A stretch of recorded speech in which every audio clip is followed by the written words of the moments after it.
Hello,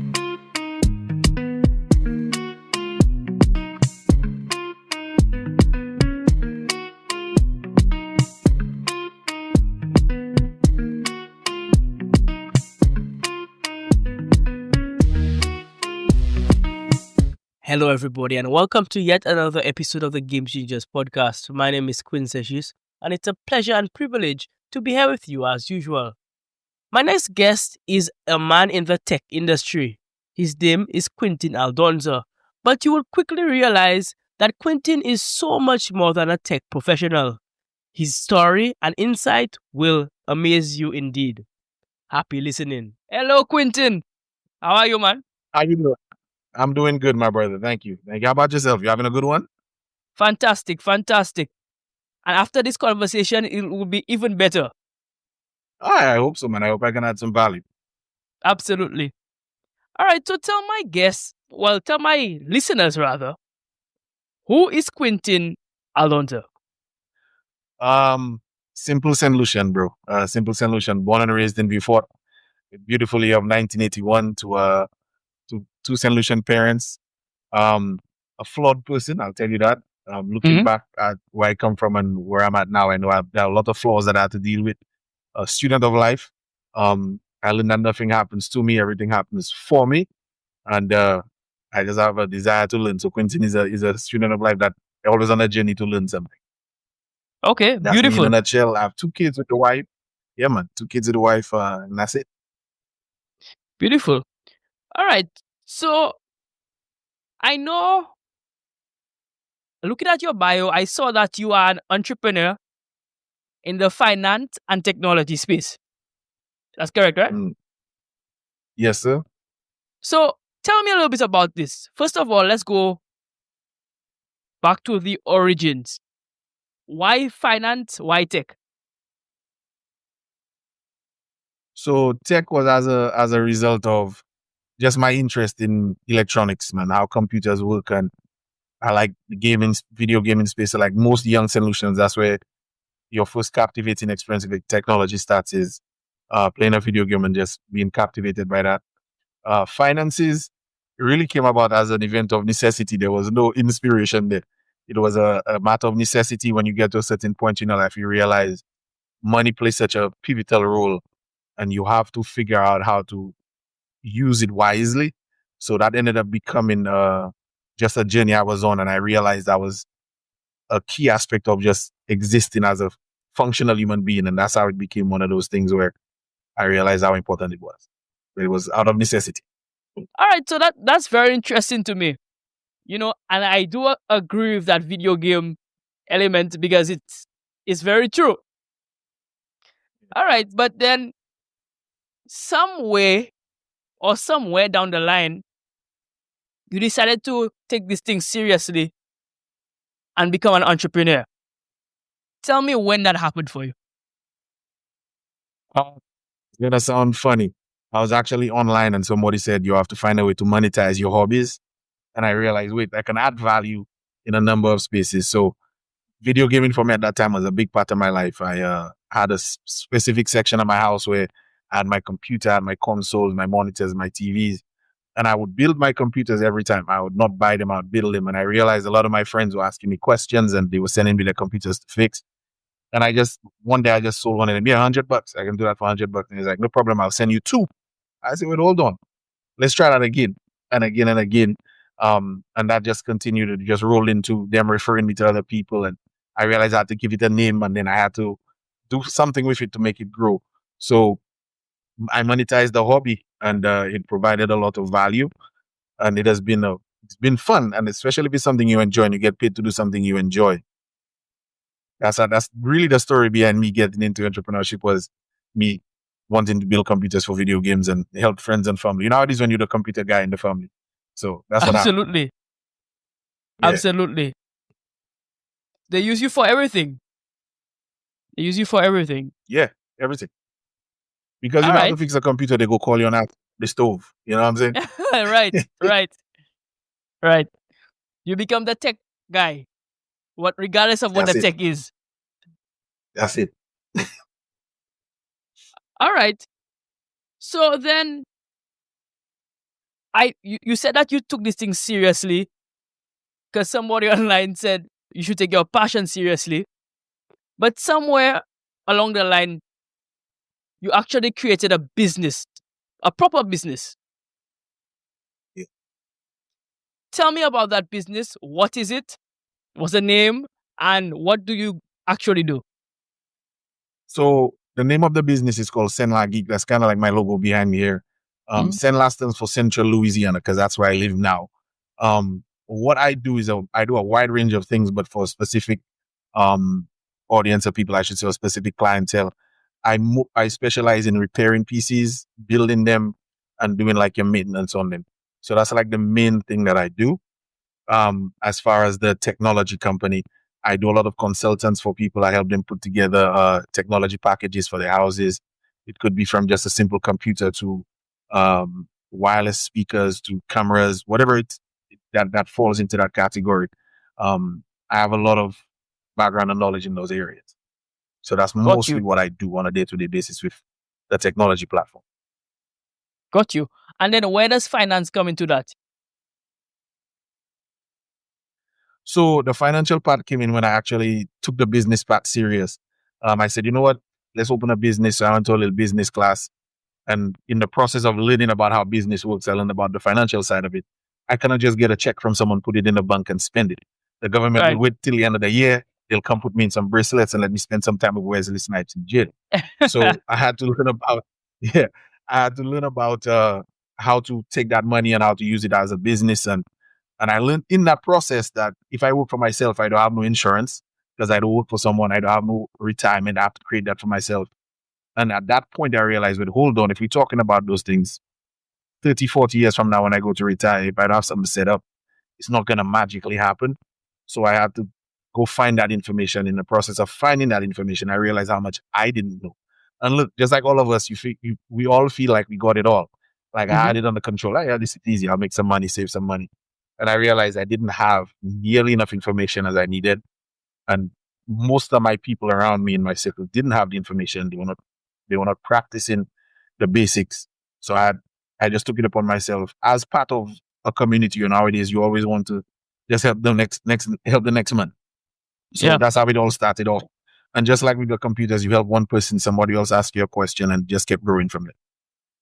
All right. Interesting dynamic. Very interesting dynamic.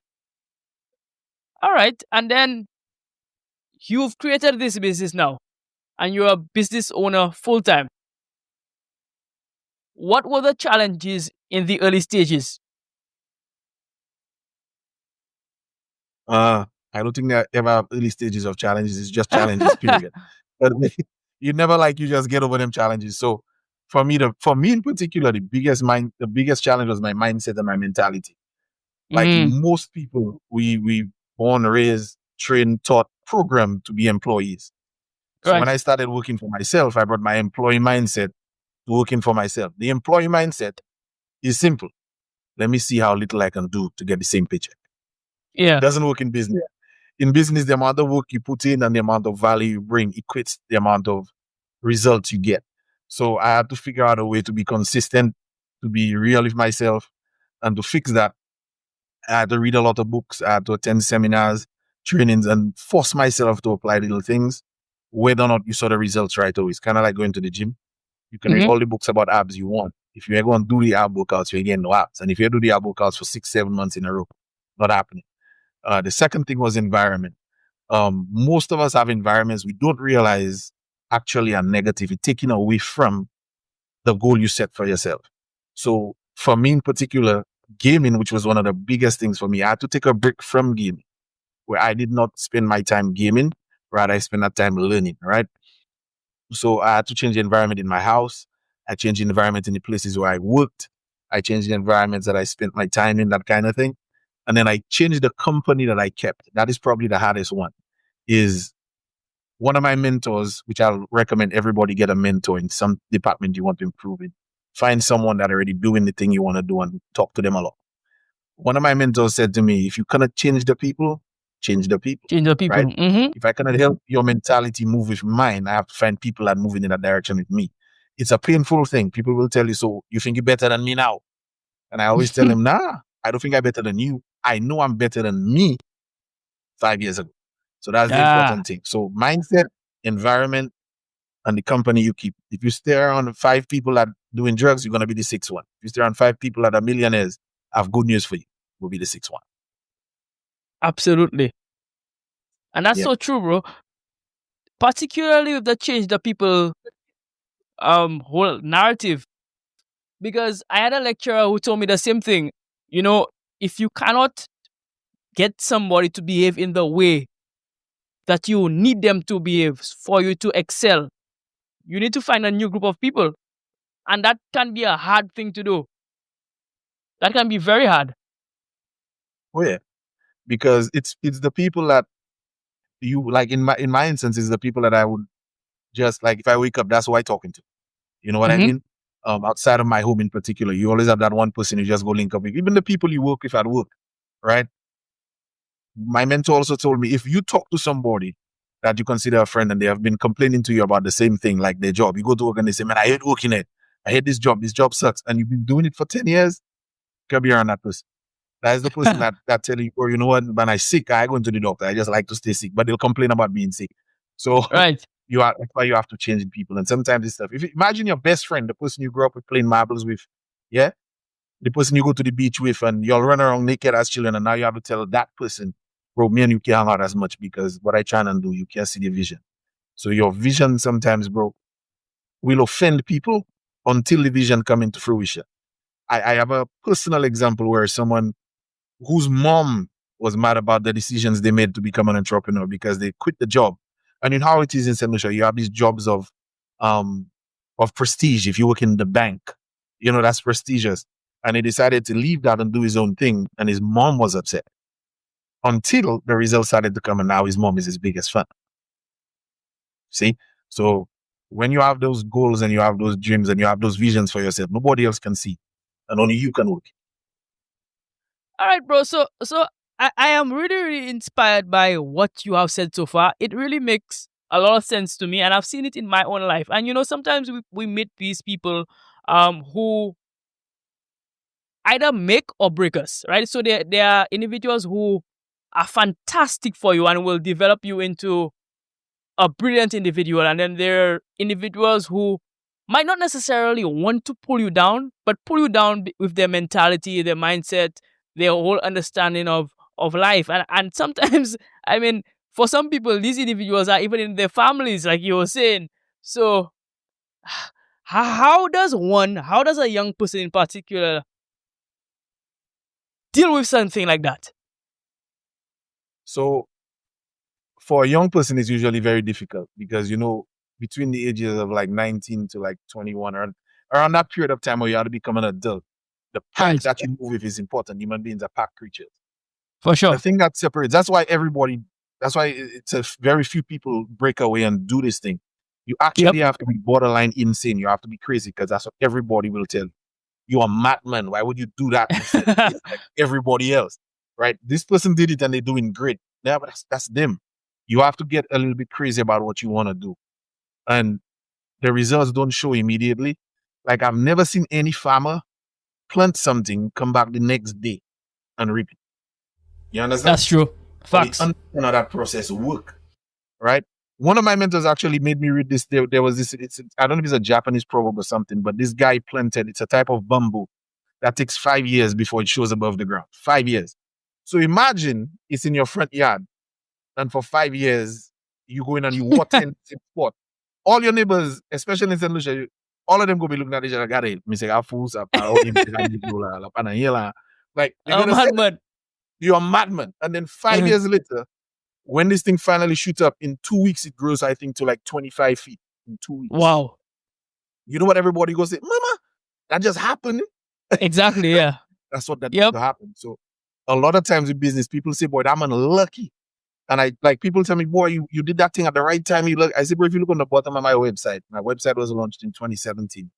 And my website was launched about maybe 8 years after I started Mm-hmm. doing Send Geek work. And then when people started, like now, my website gets a lot of hits. They say, boy, your website, you put that out at the right time. I said, what, 10 years ago? Nobody was there when that was happening. The Right. website went through like 5 or 6 different design changes and hours and hours. So nobody sees that back end stuff. Usain Bolt said it best. He said he trained for 6 years to run for 10 seconds. You Yep. understand? So as a young person, you have to have that type of mentality that I'm going to do this thing that I chose to do because I know what goal I want. And the only way you don't get the goal is when you stop. So for the young Absolutely. people, the same way you rebellious to do the things you want to do when you were a teenager, when your mother tell you, don't go and talk to that little girl down the street. You have to apply that same thing to the goals you want. That's the only way it works. And unfortunately, bro, that's why I say environment is one of those biggest things. The mentality of the environment in general will weigh down on you will, again, it's very few people that will be able to rise their head above that and apply themselves to something that goes against the grain. So for the young people, just stay consistent and just know what the end result is and work on that every day. You can't start there, you gotta finish it. Absolutely. That's great advice for everybody, you know. I think anybody who has that, whether they be young or older or middle aged or whatever age they are, that's good advice because I've met people who started their business in their 50s and are very successful. There are people who started their business in their 20s and are very successful. So the perfect timing simply does not exist. But the reality is the hard work and the dedication, and a lot of times that hard work and dedication that people don't see, like you rightfully said, the work that happens behind the scenes, the work that people have no clue about, is the most important work that is being done. That's right. The other part about that is, bro, which is the really and truly the scary part is success for you will look different than success for me. Facts. You see what I'm saying? I had a gentleman, I remember sitting with this guy, and this guy told me, bro, he's from the Dominican Republic, lives in America Mm-hmm. now. And he said to me, man, I am rich. He said, I am so rich now, I can die a happy man and rich. And we sitting at the table talking, and he said, I made $60,000 this year. Do you know what that means to me? Right? Rich for him. That's right. Look, the other people that were sitting at the table, one guy at the table makes $40,000 a month. So to another man say he's rich and content with 60,000 a year, he was confused. You see what I'm saying? So Yep. when you tell people what your idea of success is, they go look at you and talking about, what are you talking about? Why are you going to work in the bank instead? You know what I'm saying? Why Right. are you trying to be an HTS and you tell them, well, I have my own podcast. I want to give people information in a certain way. Just nobody will have your vision. So bear that in mind. Very rarely, I'm telling you, your significant other might say, that's crazy, don't do that. Your significant, you imagine how hard that one is, yeah? Yeah, that So one will be hard. that will be hard. So just bear that in mind. And as long as Henry Ford said it well, Henry Ford said that the proof of a successful man is a man that takes his idea and makes it a reality without hurting anyone in the process. Remember that. Wow. I think that is a perfect quote for success. I have never heard that quote, but it sums it up so well, you know, because I mean, you can't be successful while deliberately hurting other individuals. However, you know, success might look weird to everybody else, right? Because what you do might not fit the status quo, might not be normal to everybody else, right? So I think being abnormal, quote unquote, but being happy in your abnormality is really, really probably the hallmark of success, I should say. Absolutely. Absolutely. And then I tell people, a lot of people say success is like a destination. And success ain't a destination because watch this. Imagine Usain Bolt trained for 6 years to run 10 seconds, and after he ran that 100 meters, he stopped. He had to do it a bunch of times. There were different goals to be achieved. So success for a lot of people, I tell them, if you can break down your success into like 4 different parts, you're going to find yourself having an entire run of 10, 15, 20 years where you're working in a space of happiness because you have the next goal to go to. I succeeded here. You start with small goals. Like imagine waking up in the morning and say, boy, today I'm making my bed. Make your bed. That's one goal. You can go back to sleep just because you make your bed. You know what? I'm going to make something healthy for breakfast. That's another goal. You know what I'm saying? I'm going to spend an hour reading a book today. That's another goal. And that's just one day. And you have to set up things like that for yourself over time in them years. You know what I'm saying? And it's not always just about money. It could be a health-wise goal. I never say I want to lose weight because I don't like to lose nothing. I'll find it. So Right. I like to deposit weight in other places. You know what I'm saying? Right. You're right. You're right. The scale giving me, you know what I mean? A certain number. So, and it, and that's another thing too, I believe is a key. If you cannot, you see what we just did there? We just laugh about something which is serious for some people. And the goal is a realistic one, but if you can have fun along the way, again, there you can enjoy it, it becomes work. The minute it becomes work, you want somebody to pay you for something you really do. And you know what I'm saying? So success have to be like a series of things you have to get done. If for you, I've seen people hit a goal and get depressed immediately because they didn't have Yep. something else to do after that. Cognitive dissonance works in both directions. Sometimes you hit That's a true. goal too fast and you immediately panic and say, oh my God, what to do next? So that have to be like a series of things. I want to get here, but in the meantime, I need to do this and this and this. Yeah. So Some people are victims of their own success, you know. You hit a goal and boy, you're like, okay, like what next? You know, what else can I do with my life? I am too happy, maybe. You know? Right? Too happy. I did, you know, something to that itches me so I can go after it. I like that. I want to know what that feel like to be too happy. You know what I'm saying? I always tell my younger Absolutely. brother, I always tell him life work in balance. So even if you feel like you're real happy, just know that happiness, I don't want to say short lived, but that happiness coming with a challenge next. And it's you Yeah, to for decide sure. how you deal with the challenge to go to the next level of happiness. So but yeah, like Yeah, for too happy. sure. I feel like I'm That's at my beautiful. Facebook status, too happy. For sure. All right, so we're moving on to a little different part of this interview called the quick hitters. Now, the quick hitters is rapid fire questions that will speak probably more about Quentin the man than Quentin the entrepreneur. Maybe, I mean, we'll have some of the entrepreneur in there as well. But you know, it's a balance, like we were saying a while ago. All right. So, first quick hitter question: just give me 3 quick tech tips for my audience. I feel them tips may be able to apply to everything. Not just tech, but Okay. specifically when it comes to that, I'll tell you the real challenges you have in life is not other people. The real challenges you have right now is your phone, Mm-hmm. it's what you eat, and how you spend or slash invest your time. The last one in particular, when you spend money, is gone. If you invest money, what you were expecting, a return. So that's why I gave up gaming for a year. I had to learn how to invest my time to increase my own personal value, and that process continues. So the real challenge is your phone, the food you eat, and how you invest your time. Um, yeah, that's what I have. Quick tips. Beautiful. Next question: who is your hero? Um, this might sound weird. My younger brother is my hero. Not Um, weird at all. yeah, I've known him his whole life, not my whole life. All I've known him right. his whole life, and his progress through life, he has ended up completely opposite to where most of us would end up. He's the catalyst for a lot of my decisions, believe it or not. Based on how we were brought up and the example I set when I was younger that he had, how he took all of that and instead of becoming that, he used that to turn into what I would call an inspiring human being. Um, yeah, man, that man is my hero. I literally, they're my hero. You know, I have no kids yet and he ain't married yet. That's not why he's my hero. But you know, he's the best uncle my kids can ever have, and he's the best brother, friend, business partner I could ever wish for. Beautiful, beautiful. I love that, man. Yeah, like I said, it's not weird at all. It makes a lot of sense actually. You know, just seeing how somebody who you literally have known his entire life develop and turn into something that maybe you even didn't even expect from him. But yeah, that's beautiful. That's actually really, really nice. Final quick hitter rapid fire question. Who would you like to see on this podcast?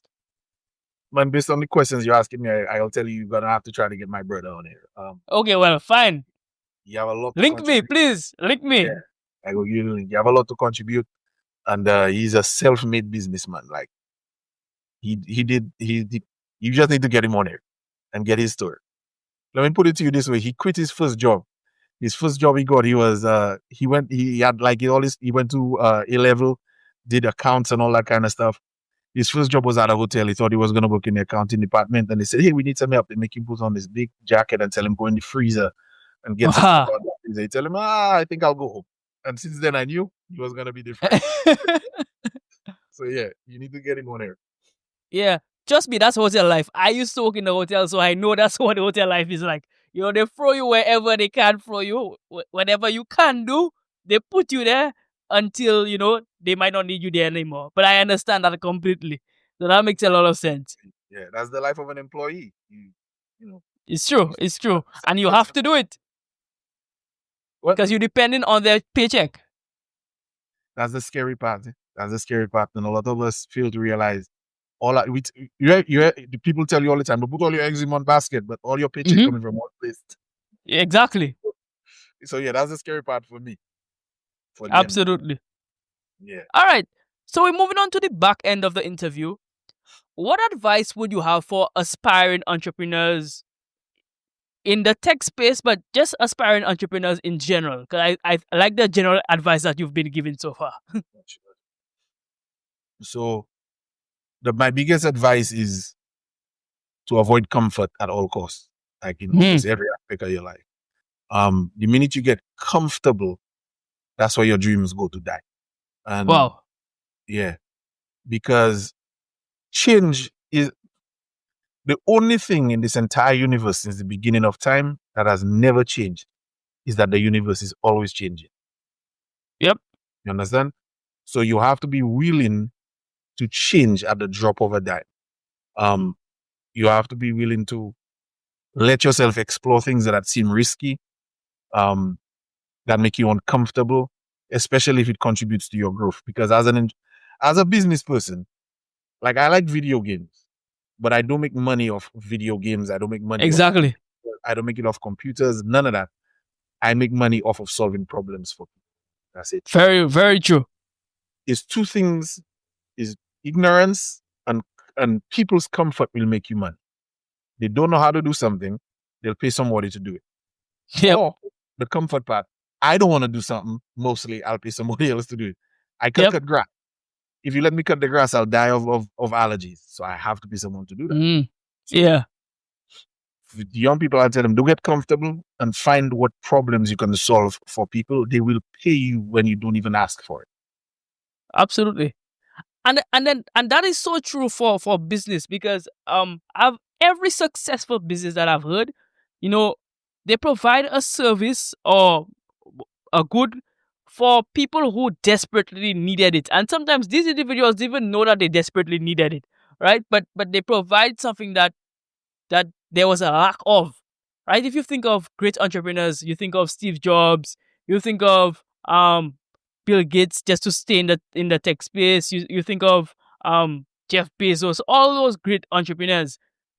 Yeah, at the time, many people might think, okay, what is this guy doing? He's corny. He's just weird. What is he doing? But he saw a need and he tapped into that need, and that is, to me, that is the best way to tackle entrepreneurship and tackle business in general. Absolutely. So you brought up to me, the people that I look at when it comes to that technology space, and two things ring out, right? All three of those people did things against the grain. You have to realize that. Yep. When Jeff Bezos, Amazon was a book website. That's all he did was sell books. Yes, it was. And then he said how big it would be, and people were like, who's gonna? I'll never forget, bro. I don't know if you know Gary V. Yes, I do. Said to him, the internet, who's gonna use that? Who is gonna use that? The internet. Who's gonna get on the computer and buy something? Right? The question today is, who's not doing that? Right? Exactly. You're 20-something years old. Imagine I told you were like maybe as little as 5 years ago, 10 years ago, you would tell me here, especially in the United States, I would call a complete stranger, give them my address, tell them I just bought some food down the street. I don't know what you were doing in your car, but go pick it up in your car, drive it to my house, and I'll pay someone for that. And you'll eat it. And I'll eat it too, huh? Right? And I'm an from St. Lucia, so I don't use DoorDash because of that. Okay, all right. Okay, but you have to imagine DoorDash is $1 billion business right now. Yep. You see what I'm saying? So what again, that is how they say it, making yourself flexible to change. That is a complete opposite of what you would have been told 10 years ago. Don't give nobody your address. Don't invite no strangers Mm-hmm. to your home. Don't eat food from random people. But Right. we paying for that now. So the world will continue to change. So if you're a young entrepreneur, be ready for the change. Be ready to do something against the grain that may sound crazy, but if you have a vision, stick with it. Yeah.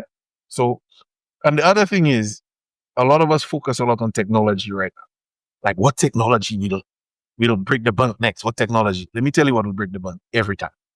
Education. Yep. If we don't have people that can do, you think about the way kids think now. A lot of the kids now lack basic education, like one-on-one maths. They lack that. Mm-hmm. Without that being a basic in your mind, you cannot think bigger than that in any environment.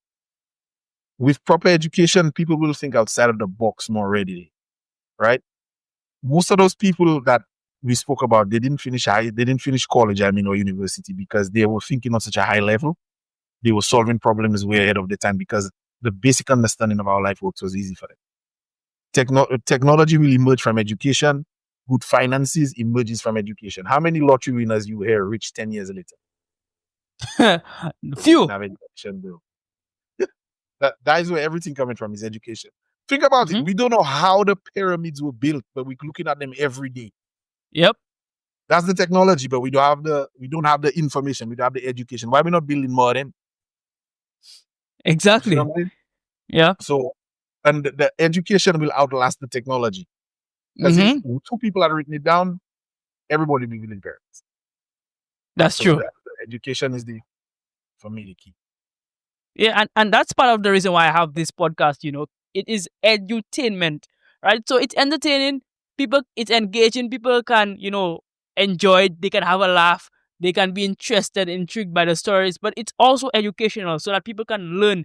And 5, 10 years down the line, somebody can still come back to this podcast and get gems that are everlasting, that are timeless, right? Because the information here can last a lifetime, literally.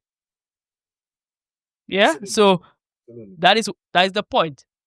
And that's why I didn't hesitate to take the invitation to come speak, because, like I said, my journey into finances became real when I realized how many of our people were missing some key points in what to practice with their finances, because everybody wants to be rich, despite what they Yep. say, despite what the preacher tell you. It's difficult. It's easier for camel to pass through the eye of a needle than for a rich man.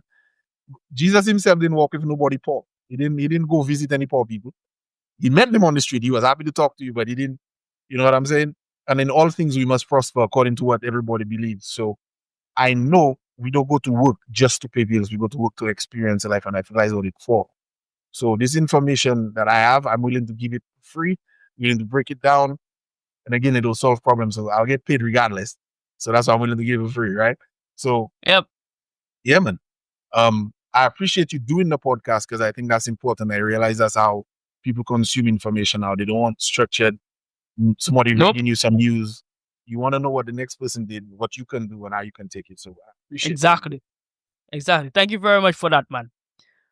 My final 2 questions.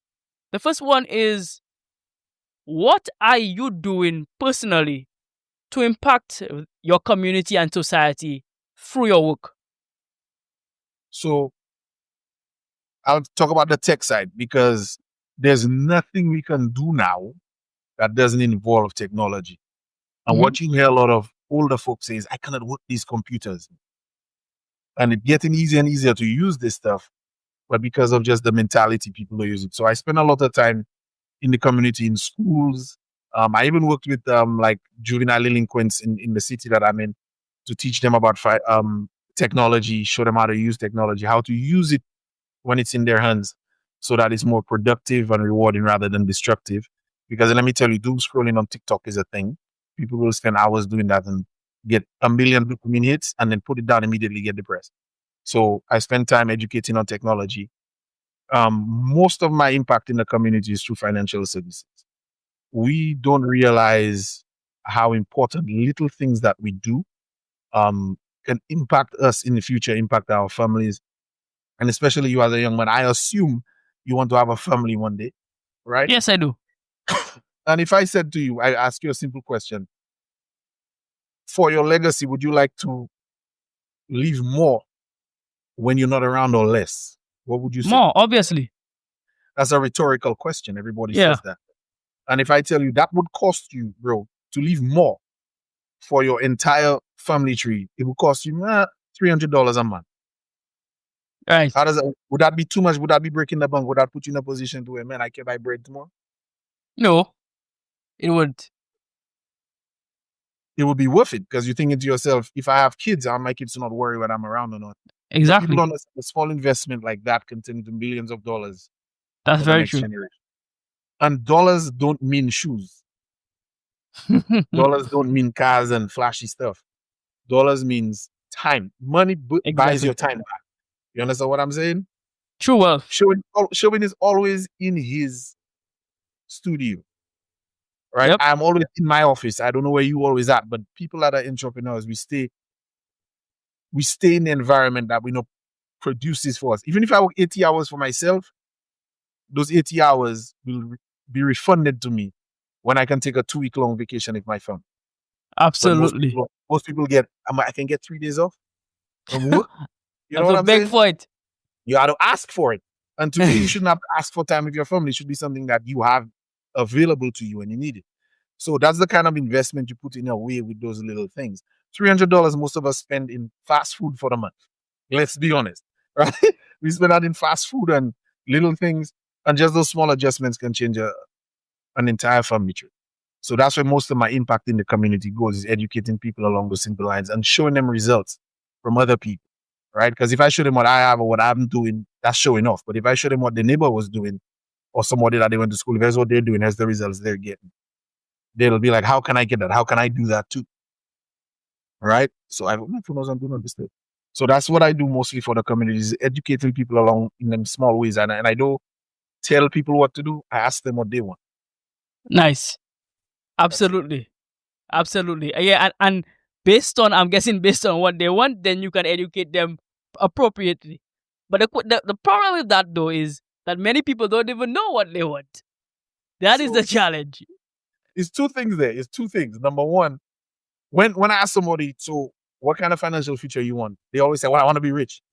But well, how much money do you need to be rich? Right. Is it $50,000 like my friend, $60,000 a year like my friend, or like one of my mentors? If he doesn't make $2 million a year, he uncomfortable. Like, why don't I go pay my bills? Right? So Right. they have to figure that out.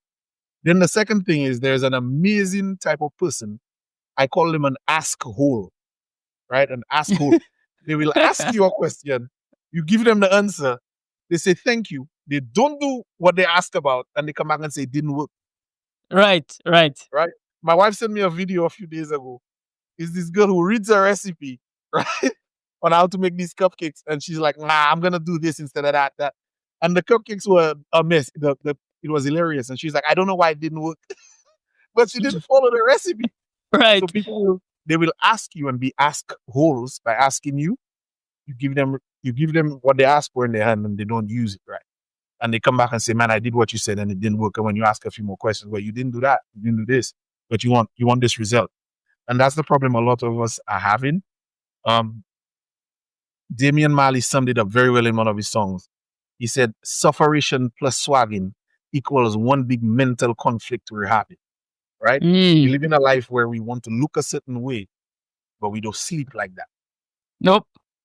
You see what I'm saying? When you awake, it's cool, but when you go to sleep on your mind working on you, and we say, oh, there's so much depression in the world. There's no depression. These people wanting to do something that they didn't earn and they don't know how to keep. So that's the two things: the assholes, right, and whatever else I said before that, and not knowing what they actually want. Not knowing what they actually want. For sure. Yeah. Final question for you: somebody is inspired by your story, is inspired by your information, and want to get in contact with you, wants to connect with you, whether to actually do business or just to have a conversation. How do they do that? My website, senlageek.com. Just spell it just like it sounds, CNLA, geek.com. Senlageek, you can find me on Facebook, Instagram, X, Twitter, the little blue bird, whatever you want to call it. You can find me on all those platforms as Sinlaki, or you can just look at my name, Queentin Aldonza. You can find me on social media. Always willing to have a conversation, always willing to um, impact in any way that I can, give information, whatever it takes. Have a little laugh, whatever. Beautiful. Beautiful. And we'll leave the link to your website down below so people can get easy access to it. Cool, man. Appreciate it. Beautiful. All right, Queentin, I really, really enjoyed this conversation. I've learned so much from you, and I hope that you enjoyed the conversation as well with me. It was beautiful. Yeah, man. I appreciate it. Always inspired to see a young person taking a step and doing what you're doing. I really like that. Like that kind of thing inspires me. Just so you know. Hopefully we can stay in touch and see if I can get some more people to get on this podcast with you, whether they're Sanusians or Americans that are successful in certain fields. Because let me know. For It's sure. my pleasure to put you in front of some of the people that I have the honor of calling my mentors. Beautiful. Beautiful. Yeah. Maybe it's something about guys with QU at the start of their name. Maybe it's something about that. Maybe that's the It's so connection. close, Who knows? so close to quality, so close to quantity, Exactly. quantum, whatever. Yeah. I mean, it's a thing. It's a real thing. Yeah. You know? It has to be a thing. All Yeah, right, man. Thank you so much. All right, guys, this has been yet another episode of the Game Changers podcast. And to thank you for coming on, thank you for listening. Game Changers is available wherever you get your podcast. We're on YouTube, we're on Spotify, we're on Apple Podcast. Wherever you get your podcast, you can get Game Changers. Anyhow, remember to like and subscribe, download the episode, and until next time, stay hungry, and I'll see you then. Bye-bye.